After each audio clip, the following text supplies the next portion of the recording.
বিসমিল্লাহির রহমানির রহিম। জাতীয় বিশ্ববিদ্যালয়ে অনলাইন ক্লাসে অনার্স প্রার্থীর শিক্ষার্থীদের স্বাগতম জানাচ্ছি। করোনাকালীন শিক্ষা কার্যক্রম চলমান থাকার স্বার্থে জাতীয় বিশ্ববিদ্যালয়ের উদ্যোগে অনলাইন ক্লাসে সংযুক্ত হতে পেরে আমি আনন্দিত। সবাইকে স্বাস্থ্যবিধি মেনে চলার আহ্বান জানাচ্ছি। আমরা আজকে অনার্স প্রার্থী রাষ্ট্রবিজ্ঞান বিষয়ের কোর্স কোড 231-911 বাংলাদেশ লোক প্রশাসনের পঞ্চম লেকচার তোমাদের সামনে উপস্থাপন করছি। আমি ডক্টর মোহাম্মদ লোকমান ভূঁইয়া, সহযোগী অধ্যাপক রাষ্ট্রবিজ্ঞান, নোয়াখালী সরকারি কলেজ। আজকে আমাদের লেকচারের শিরোনাম হচ্ছে বাংলাদেশের লোক প্রশাসনের ঐতিহাসিক প্রেক্ষাপট। প্রিয় শিক্ষার্থীবৃন্দ, লোক প্রশাসন এমন একটি বিষয় যেটি অনেকটি কাঠামোর মধ্যে সীমাবদ্ধ। ইচ্ছা করলেও এখানে বাড়তি কথা বলার কোনো সুযোগ নেই। কাজেই তোমাদেরকে সুনির্দিষ্ট প্রেমের মধ্যেই থাকতে হবে। আমরা জানি যে আধুনিক কল্যাণকামী রাষ্ট্রের বিভিন্নমুখী উদ্দেশ্য কার্যাবলী সম্পাদনের ক্ষেত্রে লোক প্রশাসন নবদিগন্তের সূচনা করেছে। লোক প্রশাসন হলো সরকারের সামগ্রিক কর্মকাণ্ডের ব্যবস্থাপনা। সরকারি প্রশাসন যন্ত্রের বিভিন্ন সমস্যা ও তার সমাধানের সম্ভাব্য পথ নির্দেশ করে লোক প্রশাসন। আমি আবার বলছি, সরকারি প্রশাসন যন্ত্রের বিভিন্ন সমস্যা ও তার সমাধানের সম্ভাব্য পথ নির্দেশ করে লোক প্রশাসন। বাংলাদেশ তৃতীয় বিশ্বের একটি উন্নয়নশীল দেশ। বাংলাদেশে রয়েছে একটি প্রশাসনিক কাঠামো। বাংলাদেশের প্রশাসনিক কাঠামো ব্রিটিশ, ভারত, পাকিস্তান থেকে ঐতিহ্যগতভাবে উত্তরাধিকার সূত্রে প্রাপ্ত। বাংলাদেশ লোক প্রশাসন উদ্ভব ও বিকাশ 1971 সালে 26শে মার্চ বাংলাদেশের অভ্যুদয় ঘটলেও সুদীর্ঘ 9 মাস সশস্ত্র মুক্তি সংগ্রামের ফলশ্রুতিতে 1971 সালে 16ই ডিসেম্বর পাকিস্তান হানাদার বাহিনীর কবল থেকে মুক্ত হয়ে বিশ্বের বুকে স্বাধীন সার্বভৌম বাংলাদেশ আত্মপ্রকাশ করে। বাংলাদেশ লোক প্রশাসনের মূলত ভারতীয় সিভিল সার্ভিসের উত্তরসূরি। ভারতীয় সিভিল সার্ভিসকে কেউ কেউ স্বর্গে সৃষ্ট এক কর্মব্যবস্থা বলে, আবার কেউ কেউ বিশ্বের সবচেয়ে শক্তিশালী দাবিমুখর ট্রেড ইউনিয়ন বলে আখ্যায়িত করেন। আইএএস বা ইন্ডিয়ান অ্যাডমিনিস্ট্রেটিভ সার্ভিসকে, এবং যা পরবর্তীতে CSP civil service of Pakistan এবং বাংলাদেশ প্রশাসনিক ব্যবস্থা হচ্ছে ভারতীয় সিভিল সার্ভিসের প্রত্যক্ষ উত্তরসূরি।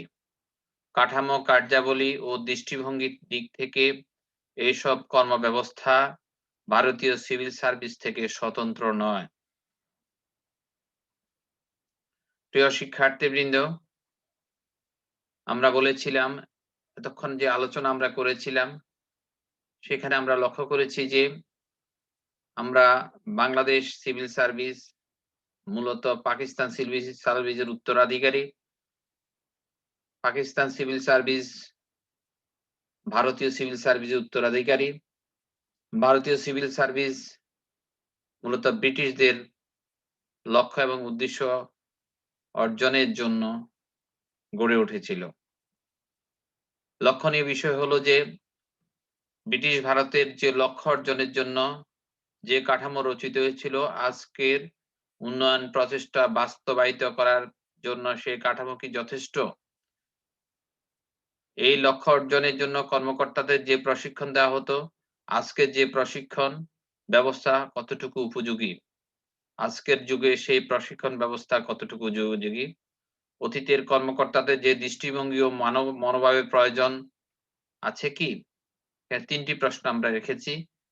অর্থাৎ এই প্রশ্নগুলি রাখার পেছনে যৌক্তিকতা হচ্ছে, যেহেতু আমাদের প্রশিক্ষণ, আমাদের ধ্যান ধারণা, আমাদের মেজাজ মর্জি, আমাদের নিয়োগ, পদোন্নতি সবকিছুই অনেকটা ব্রিটিশ থেকে আমরা উত্তরাধিকার সূত্রে পেয়েছি। সেহেতু ব্রিটিশরা মূলত এখানে একটি শক্তিশালী প্রশাসক বা প্রশাসনিক কাঠামো গড়ে উঠেছিল তাদের নিজেদের স্বার্থে। ২ টি লক্ষ্যকে সামনে রেখে, একটি হচ্ছে তাদের শোষণের যন্ত্রকে দীর্ঘায়িত করার জন্য, আরেকটি হয়েছিল যে তাদের অনুগত একটা শ্রেণী সৃষ্টি করার জন্য। মূলত ভারতীয় উপমহাদেশের জমিদার এবং বিত্তশালী যারা ছিল তারাই ছিল ব্রিটিশদের তাবেদার। তাদের কাছ থেকেই ব্রিটিশরা মূলত এইসব তাবেদার শ্রেণীর থেকে যারা উচ্চশিক্ষিত ছিল তারাই কিন্তু সিভিল সার্ভিসে যোগদান করেছিল। কিন্তু ব্রিটিশ চলে গেল, ভারত চলে গেল, পাকিস্তানের পরেও বাংলাদেশে এসেও আমরা লক্ষ্য করছি যে ব্রিটিশদের আদলেই বাংলাদেশের সিভিল সার্ভিসের যে মন মানসিকতা, যে প্রশিক্ষণ, যে চিন্তা চেতনা একই ধাঁচে রয়ে গেছে। কাজেই প্রশ্ন জাগার পেছনে এই যৌক্তিকতাগুলো ছিল। ভারতীয় সিভিল সার্ভিসে ভারতে ব্রিটিশ শাসনের বিশেষ প্রয়োজনেই মেটাবার জন্যই সংগঠিত হয়। আর এই প্রয়োজন ছিল ২ টি। ১, বিজিত জনপদের প্রশাসন। ২, উপনিবেশিক শাসনকে চিরস্থায়ী করা। ইতিমধ্যে আমরা আলোচনা করেছিলাম। ব্রিটিশদের উদ্দেশ্য ছিল এখানে ২ টি। ১, ১৭৫৭ সাল থেকে প্রায় ১০০ বছর ছিল এখানে কোম্পানি শাসন। কোম্পানি শাসনের পরে সরাসরি তারা নিজেরা শাসনভার তাদের নিজের হাতে নিয়ে নেন। এবং তারা বিভিন্ন অ্যাক্টের মাধ্যমে, রেগুলেশনের মাধ্যমে প্রত্যক্ষভাবে ভারতীয় উপমহাদেশের শাসনভার গ্রহণ করেন।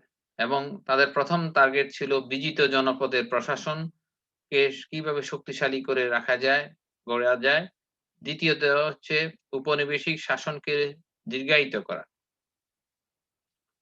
এই বিজিত জনপদের কার্যক্রম ছিল ২ টি।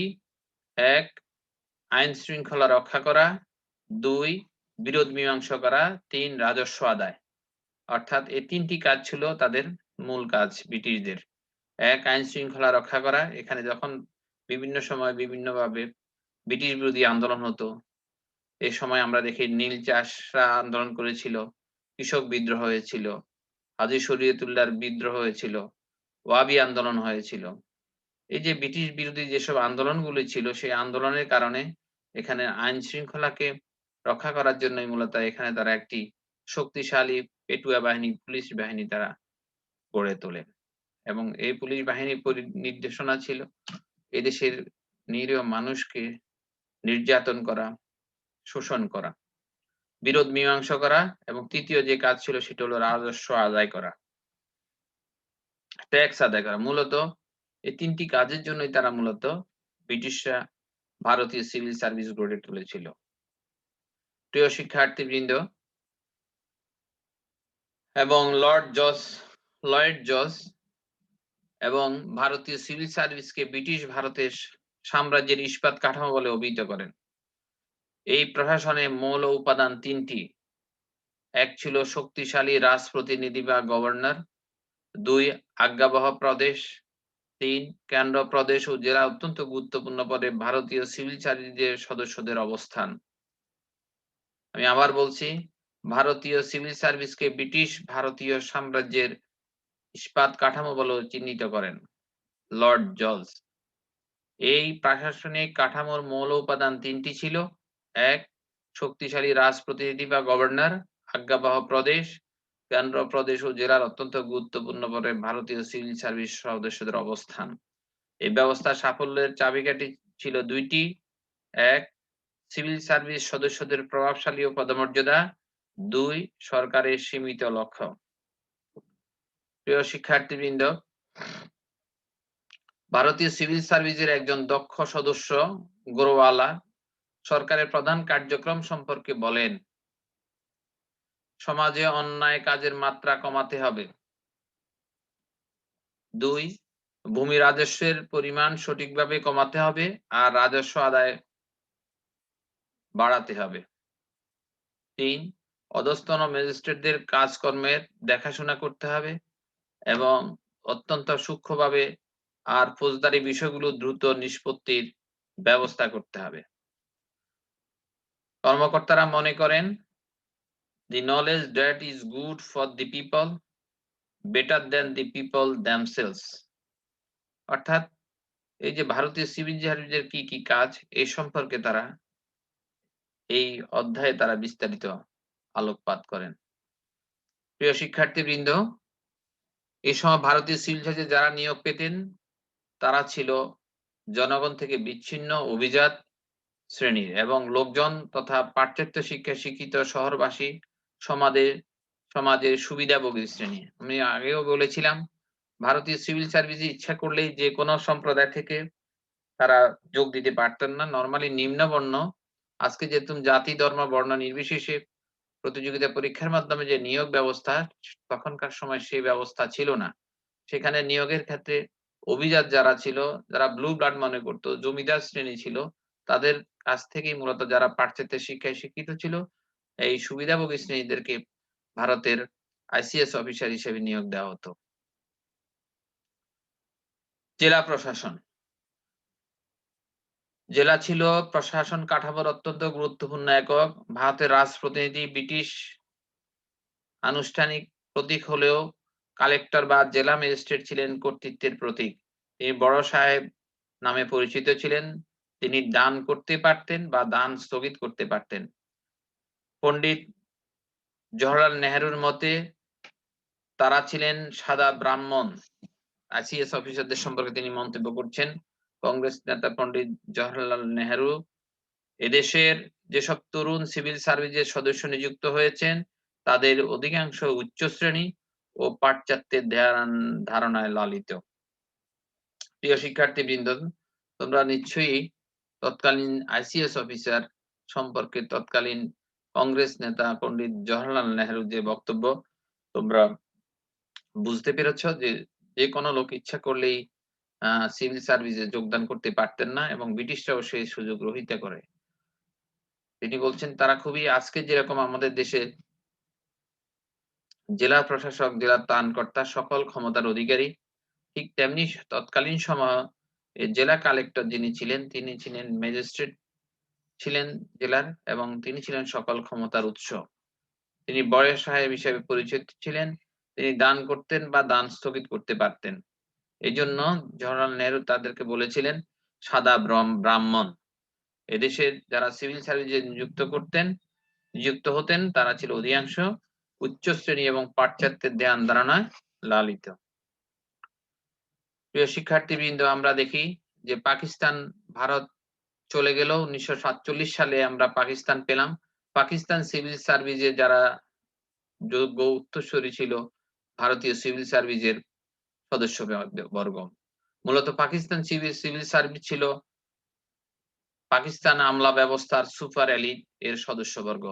কেন্দ্র, প্রদেশ ও স্থানীয় পর্যায়ে সবচেয়ে গুরুত্বপূর্ণ আসীন থেকে সংখ্যার অনুপাতে অনেক বেশি প্রভাব বিস্তার করে। আইসিএস ঐতিহ্যের নিয়োগ পদ্ধতি ৪১ থেকে ২৪ বছর বয়সের মধ্যে প্রতিযোগিতা পরীক্ষার মাধ্যমে নিয়োগ লাভ পাকিস্তান সিভিল সার্ভিসকে সুদৃঢ় করে। প্রশিক্ষণের রূপরেখাও ছিল অভিন্ন। লাহোর সিভিল সার্ভিস একাডেমি ভারতের হেইলি বেরির মডেলে গড়ে ওঠা।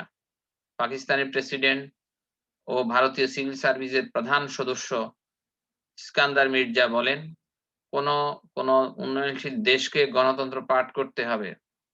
যতদিন পর্যন্ত সে সমাপ্ত না হবে ততদিন পর্যন্ত তাদের নিয়ন্ত্রণ রাখতে হবে। প্রিয় শিক্ষার্থীবৃন্দ, আমরা পাকিস্তানের সিভিল সার্ভিসের যে নমুনা আমরা এখানে লক্ষ্য করলাম। মূলত 1947 সালে পাকিস্তান সৃষ্টি হওয়ার পর আমরা দেখি যে ভারতের আদলে পাকিস্তানেও একই কাঠামোয় সিভিল সার্ভিস গড়ে ওঠে এবং ভারতীয় সিভিল সার্ভিসের নিয়োগ প্রক্রিয়ার যে বয়স সীমা ছিল ৪১ থেকে ২৪, পাকিস্তান সিভিল সার্ভিসেও একই বয়স সীমা নির্ধারণ করা হয় এবং যে লাহোরে যে বিসিএস একাডেমি বা আজকে পাকিস্তান সিভিল সার্ভিস একাডেমি গড়ে উঠেছিল সেটাও ছিল অনেকটা ভারতীয় সিভিল সার্ভিস একাডেমির আদলে গড়া এবং আমরা দেখি যে অনেক আইসিএস অফিসার পরবর্তীতে পাকিস্তানে ফিরে আসে তারা পাকিস্তান সিভিল সার্ভিসে যোগদান করেন এবং ভারতীয় সিভিল সার্ভিসের যে কাঠামো ছিল, যে নমুনা ছিল সেই একই নমুনায় তারা প্রশাসন পরিচালনা করেন। অর্থাৎ তাদের মানসিকতার কোনো পরিবর্তন হয়নি, তাদের ধ্যান ধারণার কোনো পরিবর্তন হয়নি। জনগণের ট্যাক্সের পয়সা দিয়ে যে তাদের বেতন দেওয়া হচ্ছে, জনগণের সেবা করা যে তাদের মূল লক্ষ্য, সেটি তারা কখনোই মাথা নেননি। তারা জনগণের সেবকের পরিবর্তে তারা প্রভুর ভূমিকা দ্বারা অবতীর্ণ হন। এবং এই প্রসঙ্গে আমরা একটা বিখ্যাত উক্তি আমরা লক্ষ্য করি, তৎকালীন যে ইস্কান্দার মির্জা, পাকিস্তানের প্রেসিডেন্ট, তিনি বলছেন যে উন্নয়নশীল দেশগুলোতে এখনো গণতন্ত্র পড়তে হবে। এজন্য আমরা জানি যে পাকিস্তান সৃষ্টি হওয়ার পর পূর্ব পাকিস্তান এবং পশ্চিম পাকিস্তানের মধ্যে বৈষম্য নিয়ে পূর্ব পাকিস্তানের জনগণের মধ্যে অসন্তোষ দেখা দেয়। ভিন্নভাবে তারা ভাষা আন্দোলনকে কেন্দ্র করে বিভিন্ন সমস্যা লক্ষ্য করা যায়। সেটাকে তিনি অট্টহাসি দিয়ে বলছেন যে তাদেরকে গণতন্ত্র পাঠ করতে হবে।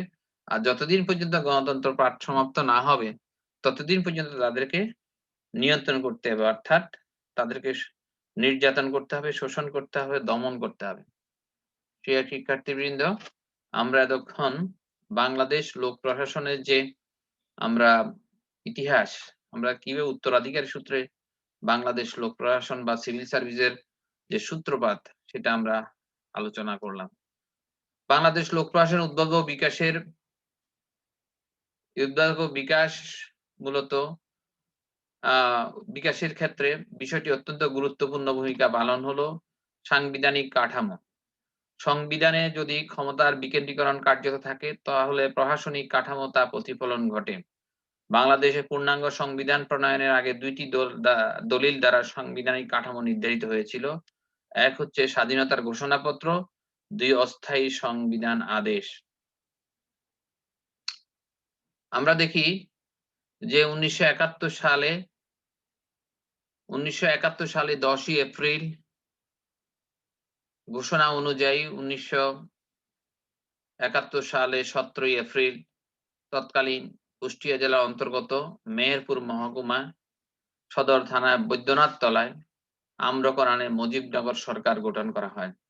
ঘোষণা অনুযায়ী এটা ছিল স্বাধীন গণপ্রজাতন্ত্রী বাংলাদেশের বিপ্লবী সরকার। এবং এই সরকারের যে লক্ষ্য ছিল, ৬ টি লক্ষ্য ছিল। ১. বাংলাদেশের স্বাধীনতা ঘোষণাকে বাস্তবায়িত করা এবং আনুষ্ঠানিক ও সাংগঠনিক কাঠামো রূপ দেওয়া। ২. মুক্তিযুদ্ধকে সুষ্ঠু ও দক্ষতার সাথে পরিচালনা করা। ৩. মুক্তিযোদ্ধাদের সংগঠন ও প্রশিক্ষণ প্রদান। ৪. ব্যাপক প্রচারের মাধ্যমে দেশে বিদেশে ভাবমূর্তি গড়ে তোলা। ৫. আন্তর্জাতিক সংস্থা ও বিদেশি রাষ্ট্রের স্বীকৃতি অর্জন। ৬. মুক্তিযোদ্ধাদের দ্বারা মুক্তাঞ্চল বেসামরিক প্রশাসন প্রতিষ্ঠা করে আইন শৃঙ্খলা রক্ষা করা। এটি ছিল মূলত ১৯৭১ সালে ১৭ই এপ্রিল যে মুজিবনগর সরকার গঠিত হয়েছিল, সেই মুজিবনগর সরকারের যে যে লক্ষ্য ছিল মূলত এই ৬ টি। আমরা বলেছিলাম যে এখানে অস্থায়ী সংবিধান আদেশ ছিল। যেহেতু তৎকালীন সময়ে কোন সংবিধান ছিল না এবং স্বাধীনতার ঘোষণা বলে প্রাপ্ত ক্ষমতা বলে ১৯৭২ সালের ১১ই জানুয়ারি শেখ মুজিবুর রহমান বাংলাদেশের ১ম রাষ্ট্রপতি হিসেবে অস্থায়ী সংবিধান আদেশ জারি করেন। স্বাধীনতা অর্জনের পূর্বে এখানে প্রশাসনিক কাঠামো ছিল প্রাদেশিক। ১৯৭২ সাল থেকে বাংলাদেশ সমগ্র প্রশাসন ব্যবস্থার কার্যক্রম শুরু হয়। বাংলাদেশ প্রশাসন সাংবিধানিক ব্যবস্থার সাথে, সাথে পরিবর্তিত হয়েছে এবং বিভিন্ন সময় বিভিন্ন রূপ পরিগ্রহ করেছে। বাংলাদেশ সরকার জাতীয় ও আন্তর্জাতিক প্রতিশ্রুতিসমূহ পালন করার লক্ষ্যে বহু সংখ্যক নতুন সংগঠন গড়ে তুলেছেন। অস্থায়ী সংবিধানের নিম্নোক্ত বৈশিষ্ট্যগুলো লক্ষ্য করা যায়। গণপরিষদ বা সংবিধান পরিষদ গঠন এবং এটার কার্যক্রম ছিল ১৯৭০ ডিসেম্বর থেকে ১৯৭১ সালের জানুয়ারি পর্যন্ত। নিয়মতান্ত্রিক রাষ্ট্রপতি, শূন্য পদে রাষ্ট্রপতি নিয়োগ, সংসদীয় গণতান্ত্রিক ব্যবস্থা, হাইকোর্ট ব্যবস্থা, রাষ্ট্রপতির শপথ অনুষ্ঠান পরিচালনা। আমরা যদি বাংলাদেশের বর্তমান যে প্রশাসনিক কাঠামো আছে সেটা আমরা একটি চকের মাধ্যমে তোমাদের সামনে উপস্থাপন করছি। সংবিধান আমরা দেখেছি, এখানে সংবিধানে সরকারের কথা বলা আছে। এই সরকারের ৩ টি অংশ। ১. আইন বিভাগ, শাসন বিভাগ, বিচার বিভাগ।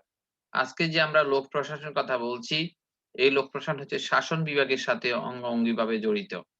আইন বিভাগ আইন প্রণয়ন করে তোমরা জানো। আমাদের আ মহান আইন বিভাগের নাম হচ্ছে জাতীয় সংসদ। এই জাতীয় সংসদ মূলত আইন প্রণয়ন করে। আমাদের জাতীয় সংসদের সদস্য সংখ্যা ৩০০ জন নির্বাচিত, আর ৫০ জন হচ্ছে সংরক্ষিত। শাসন বিভাগ আমরা বলেছিলাম যে সরকারের ৩ টি বিভাগের মধ্যে একটি বিভাগ হচ্ছে শাসন বিভাগ। এই শাসন বিভাগের মূলত আইনের বাস্তবায়ন করে। অর্থাৎ আইন বিভাগ যে আইন প্রণয়ন করে তা গ্রামীণ পর্যায়ে, মাঠ পর্যায়ে বাস্তবায়ন করে শাসন বিভাগ। শাসন বিভাগের যিনি প্রধান তিনি হচ্ছেন রাষ্ট্রপতি, এরপর হচ্ছে প্রধানমন্ত্রী, এরপরে হচ্ছে সংশ্লিষ্ট মন্ত্রী, প্রতিমন্ত্রী, উপমন্ত্রী এবং সচিবালয়। আরেকটি আছে আমাদের বিচার বিভাগ। আমি একটি মন্ত্রণালয় দেখানোর চেষ্টা করেছি। এই মন্ত্রণালয়ের মধ্যে সাধারণ প্রশাসন একটি থাকে, সংশ্লিষ্ট দপ্তর একটা থাকে, অধস্তন অফিস থাকে একটি মন্ত্রণালয়। আমি আবার বলছি যে মন্ত্রণালয়ে মূলত সাধারণ প্রশাসন একটি থাকে, সংশ্লিষ্ট দপ্তর একটা থাকে, আরেকটা হচ্ছে যে সংযুক্ত অফিস থাকে। সাধারণ প্রশাসনের মধ্যে আবার বিভিন্ন বিভাগ থাকে, বিভিন্ন বিভাগ, জেলা, থানা, ইউনিয়ন। সংশ্লিষ্ট দপ্তরের মধ্যে বিভাগীয় দপ্তর, জেলা দপ্তর, থানা দপ্তর এবং ইউনিয়ন। আর অধস্তন অফিসের মধ্যে আছে বোর্ড বা বোর্ড বা কর্পোরেশন, বিভাগীয় বোর্ড, জেলা বোর্ড, থানা পর্যায়ের বোর্ড, ইউনিয়ন। আমরা এই চকটি প্রফেসর মোহাম্মদ শামসুর রহমান স্যারের আধুনিক লোক প্রশাসনের ৬৪০ পৃষ্ঠা থেকে আমরা সংগ্রহ করেছি। তোমরাও বইটি দেখতে পারো। প্রিয় শিক্ষার্থীবৃন্দ, আমরা আমরা লক্ষ্য করছি যে স্বাধীনতা লাভের পর ১৯৭১ সালে স্বাধীনতা লাভের পর আমরা তৎকালীন প্রধানমন্ত্রী সংবিধান প্রদত্ত ক্ষমতা বলে নির্বাহী ক্ষমতা প্রয়োগ করেন বিধায় প্রধানমন্ত্রী তার নিকট থেকে নির্দেশনা আসতে প্রধানমন্ত্রীর কাছে সহায়তা করেন মন্ত্রিপরিষদ। জাতীয় নীতি নির্ধারণ হতো প্রধানমন্ত্রী ও মন্ত্রিপরিষদ কর্তৃক। প্রধানমন্ত্রীর সুপারিশ অনুযায়ী মন্ত্রীরা কোনো বিষয়ে ব্যক্তিগত পর্যায়ে, কোনো বিষয়ে কমিটি পর্যায়ে সিদ্ধান্ত গ্রহণ করবেন, যা বর্তমানেও প্রচলিত রয়েছে। বাংলাদেশের সামগ্রিক প্রশাসনকে মন্ত্রণালয়, সংশ্লিষ্ট বিভাগ ও দপ্তর, কর্পোরেশন, বোর্ড, সংশ্লিষ্ট বিভাগ ও দপ্তরসমূহের সমন্বয়ে গঠিত। সচিবালয়ের মাধ্যমেই প্রশাসনিক ক্ষমতা মন্ত্রণালয় বিভাগের মধ্যে ভাগ করে দেখা হয় এবং প্রশাসনিক কার্যক্রম চালু রাখা বস্তুত পক্ষে বাংলাদেশ লোক প্রশাসনের প্রাণকেন্দ্র হচ্ছে সচিবালয়। মূলত আমরা দেখি যে সংসদীয় সরকার ব্যবস্থায় যে প্রধানমন্ত্রী হচ্ছেন নির্বাহী ক্ষমতার অধীন, রাষ্ট্রপতি হচ্ছে আনুষ্ঠানিক প্রধান, রাষ্ট্রপ্রধান। মূল ক্ষমতার কেন্দ্রীভূত থাকে প্রধানমন্ত্রীর কাছে। প্রধানমন্ত্রী তার মন্ত্রীবর্গের সাথে পরামর্শক্রমে মূলত এখানে সিদ্ধান্ত গ্রহণ করেন এবং জাতীয় নীতি নির্ধারণ ক্ষেত্রে প্রধানমন্ত্রী এবং মন্ত্রিপরিষদ নিয়েই মূলত গঠিত হয় এবং প্রত্যেকটি মন্ত্রণালয়ের ২ টি অংশ থাকে। একটি হচ্ছে রাজনৈতিক অংশ, আরেকটি হচ্ছে অরাজনৈতিক অংশ এবং শাসন বিভাগের প্রধান হচ্ছেন প্রেসিডেন্ট, এরপরে প্রধানমন্ত্রী, তারপরে সংশ্লিষ্ট মন্ত্রণালয়ের মন্ত্রী, প্রতিমন্ত্রী থাকতে পারেন, উপমন্ত্রী থাকতে পারেন এবং সর্বোপরি হচ্ছেন সচিবালয়, অর্থাৎ যারা যেখানে সচিবরা বসেন এবং সচিবালয় মূলত মন্ত্রণালয়ের সমষ্টি, অর্থাৎ মন্ত্রণালয়ের যে সচিব আছেন, যেখানে বসেন, যে দপ্তরে বসেন, সেই সবগুলি দপ্তরের সমন্বয় হচ্ছে মূলত সচিবালয়। প্রিয় শিক্ষার্থীবৃন্দ, তোমরা নিশ্চয়ই আমরা বলেছিলাম এতক্ষণ পর্যন্ত যে সচিবালয় হচ্ছে মূলত প্রশাসনিক ইউনিটের কেন্দ্রবিন্দু।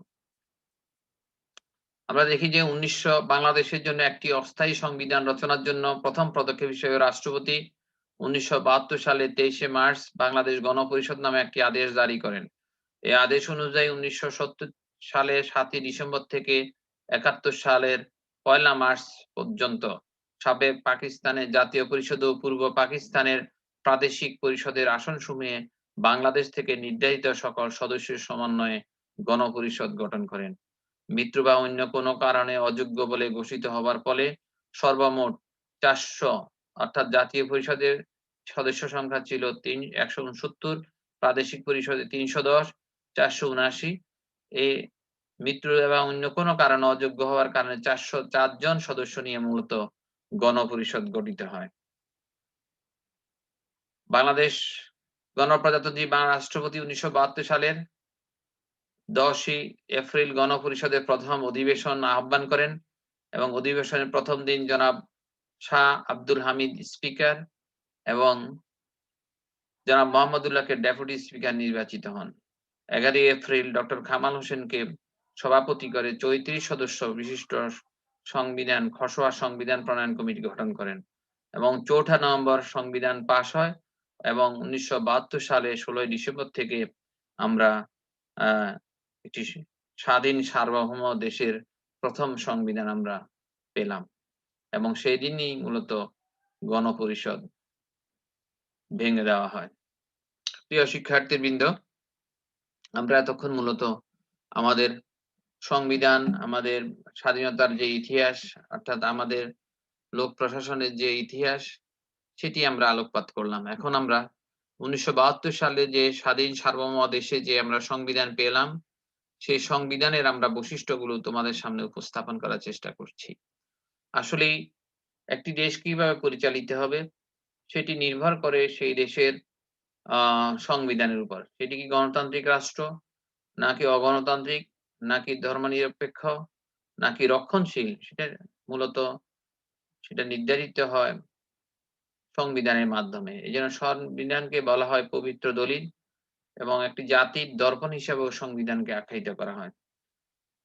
আমরা দীর্ঘ ৯ মাস পশ্চিম পাকিস্তানি শাসন এবং শোষণের বিরুদ্ধে সংগ্রাম করেছিলাম। মূলত ৪ টি লক্ষ্যকে সামনে রেখে ১ গণতন্ত্র, ২ সমাজতন্ত্র, ৩ ধর্মনিরপেক্ষতা, অর্থাৎ প্রত্যেক আ ধর্ম তার স্বাধীনভাবে তার ধর্ম চর্চার সুযোগ পাবে এবং কেউ তার ধর্মচর্চায় প্রতিবন্ধকতার সৃষ্টি করবে না। এবং পাশাপাশি সামাজিক ন্যায় বিচার অর্থে সাম্য এবং জাতীয়তাবাদ, বাঙালি জাতীয়তাবাদ, অর্থাৎ আমাদের যে ভাষা, ঐতিহ্য, সংস্কৃতি সেগুলিকে লালন করেই মূলত আমাদের সংবিধান গড়ে উঠেছিল। এই সংবিধান প্রণয়ন কমিটি দীর্ঘ আম ১৯৭২ সালের এপ্রিল থেকে প্রায় নভেম্বর পর্যন্ত তারা বিভিন্ন দেশ ভ্রমণ করেন, বিভিন্ন দেশের সংবিধান পর্যালোচনা করেন। বিশেষ করে ব্রিটেনের সংবিধান এবং ভারতের সংবিধানই মূলত আমাদের সংবিধানের সাথে সবচাইতে বেশি সামঞ্জস্যপূর্ণ। পর্যালোচনা করে বাংলাদেশের জন্য একটি সংবিধান উপহার দেন এবং যেটা আমরা পেলাম ১৯৭২ সালে ১৬ই ডিসেম্বর আমাদের বিজয় দিবসের দিন। সংবিধানের বৈশিষ্ট্য ছিল সর্বোচ্চ আইন। আমরা জানি যে কোনো দেশের সংবিধান হচ্ছে সর্বস্ব আইন। সংবিধানের যেকোনো ধারা উপধারার সাথে যদি কোনো আইনের যদি সংঘর্ষ হয় বা ব্যত্যয় ঘটে, সেক্ষেত্রে সংবিধানই আ টিকে থাকবে। অন্য যেকোনো আইন সেটা বাতিল বলে গণ্য হবে। ২ লিখিত সংবিধান। আমাদের সংবিধান একটা লিখিত সংবিধান। এখানে ১১ টি ভাগ আছে। ১৫৩ টি অনুচ্ছেদ আছে এবং প্রত্যেকটি বিভাগে আমাদের জনগণের মৌলিক অধিকারের কথা বলা আছে এবং এটা লিখিতভাবে বলা আছে। এটা হলো একটা গণপ্রজাতন্ত্রী বাংলাদেশ সরকার, অর্থাৎ গণপ্রজাতন্ত্রী বা সরকার। জনগণেরই জন্য সংবিধান। প্রজাতন্ত্র, এখানে সকল ক্ষমতার উৎস হচ্ছে জনগণ। জনগণকে সামনে রেখে মূলত এই সংবিধান রচিত হয়েছে। গণতান্ত্রিক শাসন ব্যবস্থা, সকল ক্ষমতার উৎস হচ্ছে জনগণ। একটি নির্দিষ্ট সময় পর জনগণ তাদের ভোটের মাধ্যমে তারা কি করবে? সরকার পরিবর্তন করবে। অর্থাৎ ক্ষমতা পরিবর্তনের জন্য কোন রক্তপাতের প্রয়োজন হবে না। জনগণ ৫ বছর পর তারা তাদের ম্যান্ডেটের মাধ্যমে, তাদের ভোট প্রদানের মাধ্যমে মূলত সরকার দুষ্পরিবর্তনীয় সংবিধান। আমরা জানি সংবিধান ২ ধরনের। একটা হচ্ছে সুপরিবর্তনীয়, দুষ্পরিবর্তনীয়। আমাদের সংবিধানের যদি কোন মৌলিক কোন কাঠামোগত কোন পরিবর্তন হয় তাহলে আ সংবিধানের, অর্থাৎ আমাদের জাতীয় সংসদের সদস্যদের ২/৩ সম্মতির মাধ্যমে সেটি পরিবর্তন করা যায়। ২ রাষ্ট্র পরিচালনার মূলনীতি। আমরা বলেছিলাম ৪ টি মূলনীতি এখানে ১৯৭২ সালে সংবিধানেও ছিল, এখনো আছে। ১ গণতন্ত্র, সমাজতন্ত্র, ধর্মনিরপেক্ষতা এবং বাঙালি জাতীয়তাবাদ। মৌলিক অধিকারের স্বীকৃতি দেওয়া আছে। জনগণের বাক স্বাধীনতা, সংবাদপত্রের স্বাধীনতা, বিবেকের স্বাধীনতা, চিন্তার স্বাধীনতা এবং ভোগ করতে পারবে এবং এক্ষেত্রে কোনো বাধা আসলে রাষ্ট্র সেগুলিকে আ প্রতিরোধ করবে। এককেন্দ্রিক রাষ্ট্রপতি আমাদের মূলত আমাদের একসভা, আইনসভাও এককেন্দ্রিক। অর্থাৎ এখানে কোনো প্রদেশ নেই। এটা যুক্তরাষ্ট্রীয়, পাকিস্তান এবং ভারত বা অন্যান্য আমেরিকার মতো আমাদের দেশে যুক্তরাষ্ট্রীয় না এককেন্দ্রিক শাসন ব্যবস্থা। বিচার বিভাগের প্রাধান্য আমাদের সংবিধানে বিচার বিভাগের প্রাধান্য দেওয়া আছে। অর্থাৎ বিচার বিভাগ হচ্ছে সকল ক্ষমতার উৎস। বিচার বিভাগের স্বাধীনতার কথা বলা আছে। গণতন্ত্রের মাধ্যমে সমাজতন্ত্র, ন্যায়পাল সৃষ্টি অর্থাৎ ন্যায়পাল সৃষ্টি করা হয়েছিল মূলত আমাদের যারা প্রশাসনে আছেন তারা যদি কোন দুর্নীতির আশ্রয় নেন, স্বজনপ্রীতির আশ্রয় নেন তাহলে ওমবুডসম্যান এই কমিশনের মাধ্যমে তাদেরকে শাস্তির আওতায় আনা যাবে। সার্বজনীন ভোটাধিকার স জাতি ধর্ম নির্বিশেষে সকল প্রাপ্তবয়স্ক লোক যাদের বয়স 18 তারা ভোটাধিকার প্রয়োগ করতে পারবেন। সংবিধান সংশোধনের সুযোগ আছে। মূলত এটা সংসদীয় পদ্ধতির সরকার, রাষ্ট্রপতির নামমাত্র প্রধান, প্রধানমন্ত্রী হচ্ছে সকল ক্ষমতার কেন্দ্রবিন্দু। আমাদের বাংলাদেশের প্রশাসনিক ব্যবস্থার বৈশিষ্ট্যসমূহ ২ স্তর বিশিষ্ট প্রশাসন। একটা হলো কেন্দ্রীয় প্রশাসন, একটা হচ্ছে মাঠ প্রশাসন। ১ রাষ্ট্রপতির নামমাত্র প্রধান, ২ রাষ্ট্রপতির নামমাত্র প্রধান, ২ প্রধান কার্যনির্বাহী হলো প্রধানমন্ত্রী, প্রধানমন্ত্রীর নেতৃত্বাধীন মন্ত্রিসভা, কেন্দ্রীকৃত সচিবালয় ব্যবস্থা, মন্ত্রণালয়, সচিবালয় প্রশাসনিক শাখা, বিভাগীয় প্রশাসনের সাথে কেন্দ্রীয় প্রশাসনের সম্পর্ক এবং প্রশাসন ব্যবস্থার প্রাণকেন্দ্র হলো জেলা প্রশাসন। আমরা আমাদের যে বিষয়গুলো আমরা আলোচনা করতে চাই সেটা হচ্ছে যে আমাদের বাংলাদেশের যে প্রশাসনিক ব্যবস্থার যে বৈশিষ্ট্যসমূহ আমরা বলছি কেন্দ্রীয় প্রশাসন এবং মাঠ প্রশাসন। এই কেন্দ্রীয় প্রশাসনের সাথে ২ টি অংশ জড়িত। একটি হচ্ছে কেন্দ্রীয় সরকার বা সচিবালয়। এই সচিবালয়ে হচ্ছে সকল সচিবরা যেখানে বসেন সেটা হচ্ছে সচিবালয়। এই সচিবালয়ে একটি পদসোপান থাকেন। সচিবালয়ের সাথে বিভিন্ন বিভাগ থাকে। যত সচিবালয় যেহেতু একটি বিশাল উম বহর থাকেন সেহেতু সচিবালয়ের কর্মগুলিকে বিভিন্নভাবে ভাগ করা থাকেন। এখানে বিভিন্ন শাখা-প্রশাখা থাকে, বিভাগ থাকে, শাখা থাকে এবং এই বিভাগ ও শাখা যেহেতু সচিবালয়ে একই ফ্লোরে থাকেন বা একই অফিসে থাকেন, সেইগুলোর পক্ষে যখনই মাঠ পর্যায়ের কাজকে নিয়ন্ত্রণ করা যায় না, তখনই সেখানে সংশ্লিষ্ট বিভাগ থাকেন এবং অধস্তন অফিস থাকেন। আমরা দেখি যে প্রত্যেকটা মন্ত্রণালয়ে আ সংশ্লিষ্ট অফিস এবং বিভাগ রয়েছে। আমরা দেখি যে এখানে মাঠ বা সরেজমিনে প্রশাসন আছেন। আ যেহেতু সচিবালয় শাসন বিভাগের অংশ, কাজেই শাসন বিভাগের যে শাসন করার জন্য, আইনগুলোকে বাস্তবায়ন করার জন্য মাঠ পর্যায়ের ভূমিকা সবচাইতে বেশি। এবং সেক্ষেত্রে আমরা দেখি মাঠ পর্যায়ে যারা কাজ করেন আমাদের বিভাগে আছেন বিভাগীয় কমিশনার।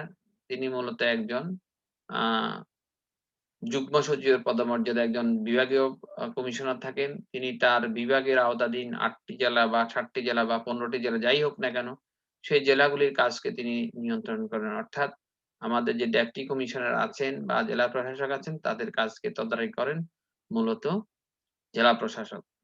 দেরকে তদারকি করেন বিভাগীয় কমিশনার।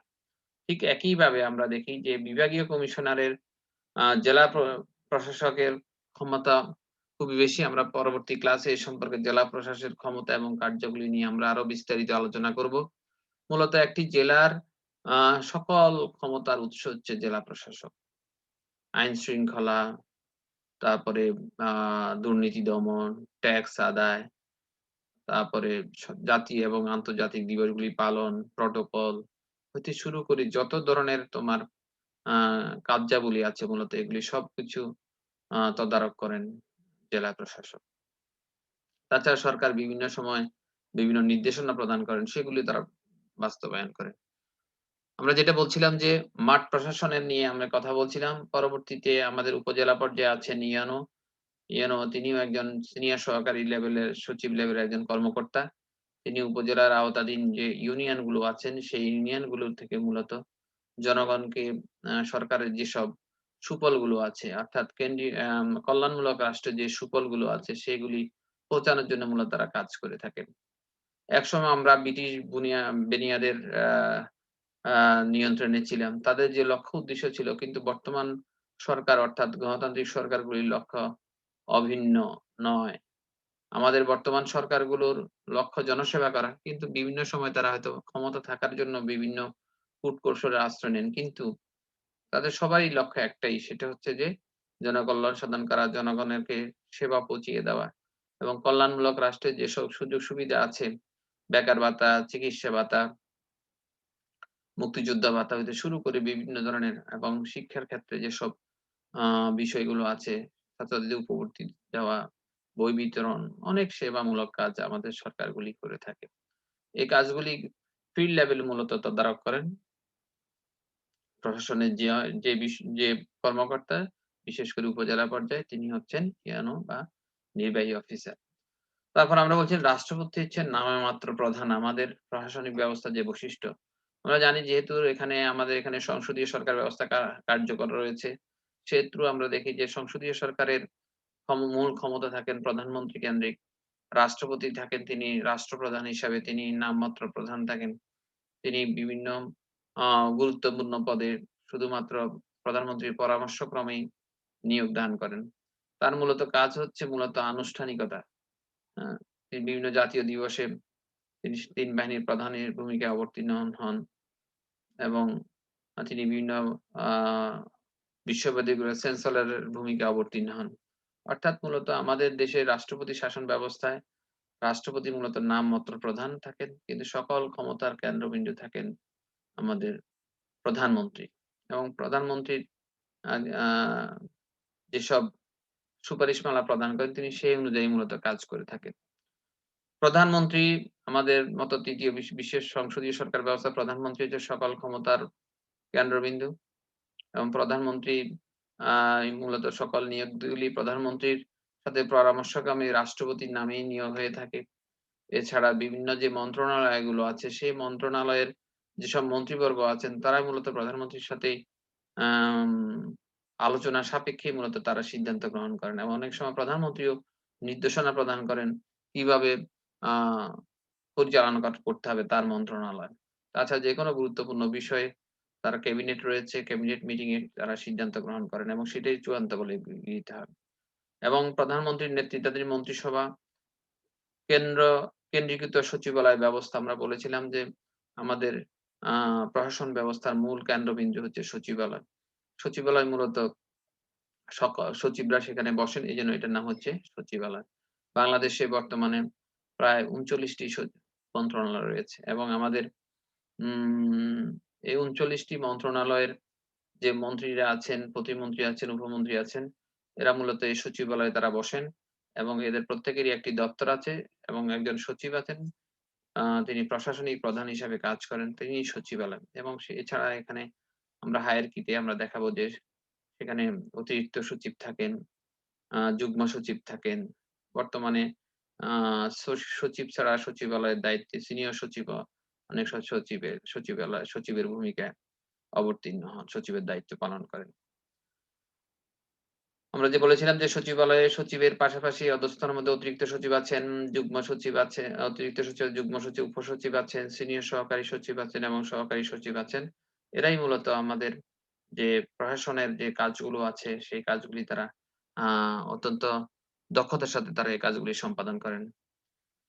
বিভাগীয় পর্যায়ে আমরা বলছিলাম যে আমাদের বর্তমানে ৮ টি বিভাগ আছে। প্রত্যেকটি বিভাগে একজন বিভাগীয় কমিশনার আছেন এবং তারা মূলত যুগ্ম সচিবের পদমর্যাদা সম্পন্ন। তারা কেন্দ্র থেকে অর্থাৎ সচিবালয়তে যে নির্দেশনা আসেন সেগুলি তারা জেলা পর্যায়ে সেগুলি তদারক করেন এবং জেলা প্রশাসকদের সাথে সমন্বয়ের ভূমিকা অবতীর্ণ হন। এবং জেলা প্রশাসনের পরেও একটি আমাদের স্তর আছে উপজেলা। উপজেলা মূলত প্রত্যেকটি ডিস্ট্রিক্টেই ৮ টি ৯ টি উপজেলা আছে। একেকটা ডিস্ট্রিক্ট একেক রকম।